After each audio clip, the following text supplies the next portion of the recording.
Zechariah 14:6, and he says that it come to pass that everyone that is left of all the nations, and by the way, that is left part, he's serious about that too. There won't be very many left.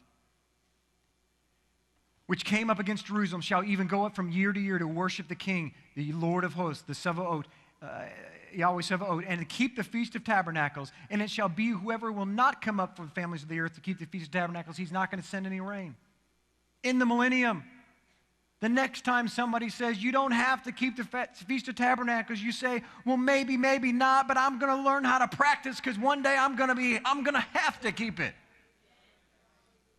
So I'd rather practice now. Moving to the New Testament. Revelation 11:19, I love the book of Revelation. Then God's temple in heaven was opened, and within his temple was seen the Ark of the Covenant. Why? What's the Ark of the Covenant? What is in the Ark of the Covenant?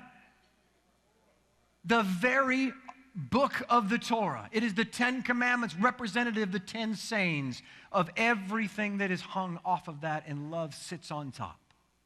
Think about it that way. Love sits on the mercy seat. His commands are underneath him and encompass everything that brings life and bread inside of that box. What's it doing there in the millennium if it's not needed?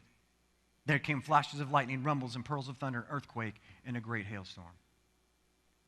Revelation 12:17, one of the most really unbelievable scriptures is this. And the dragon was enraged with the woman, and he went to make war with the rest of her offspring. Catch this, those who keep the commandments of Yahweh and have the testimony of Yeshua. Not those who keep the testimony of Jesus. Not those that say, I believe in Jesus. Amen. That's great that you believe in Jesus. But the enemy's not concerned about you.